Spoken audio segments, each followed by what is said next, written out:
Hey, you've really stepped it up a gear, haven't you, in the sixth series? Yeah. And your character really goes through it.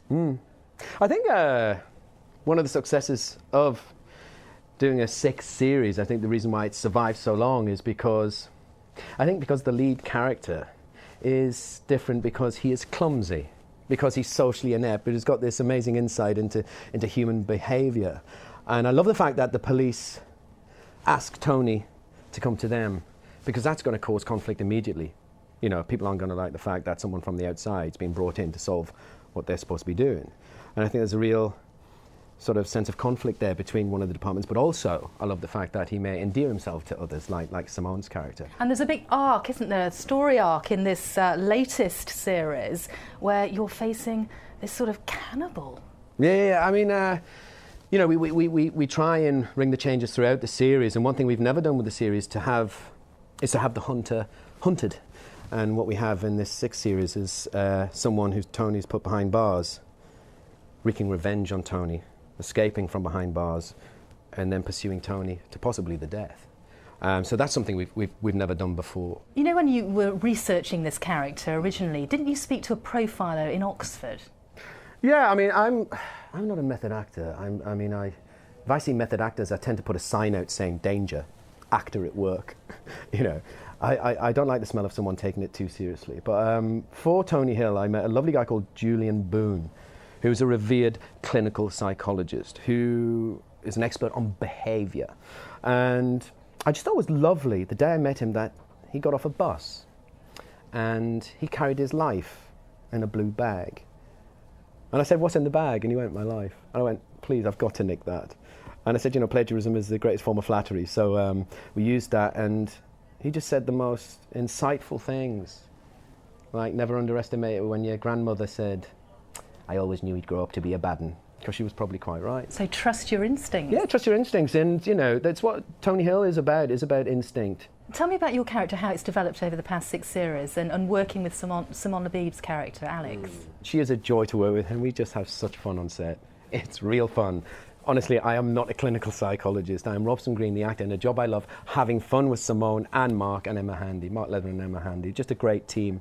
And it's a real joy to come and do a show that other people want to work on as well, like the directors, like the cinematographers.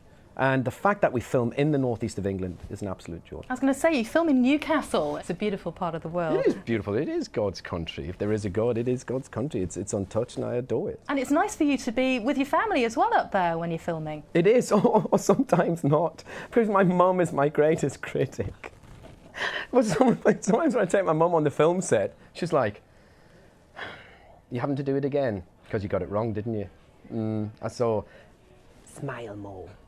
You need to smile more. You're always looking depressed." No, she's wonderful. And you live in a beautiful part of the world, near Guildford, don't you? I do, yes, in Guildford and Surrey, near there. It's absolutely stunning. But, you know, let's be honest here. I wanted me, my wife, my family to reside in Northumberland. But I took Vanya up, my wife, and she got pneumonia. And she's like, "What's this place? It rains and it's cold." But no, Surrey is beautiful, and the South Downs are an incredible place. Got to mention your singing career. Oh my God, you know. Yes, my singing career. Thanks. My own personal Vietnam. Now you've opened a can of worms. Yeah. 1990s, Robson and Green. Yeah, Guinness Book of Records, eh? Flippin' heck, who would have thought? Elton John going, "What are you lot doing being number one?" I mean, I'll try better next time, Elton. And who's the man behind it? Simon Cowell. Yeah, Beelzebub of music. No, but I mean, it was an amazing time, but a very, very surreal time.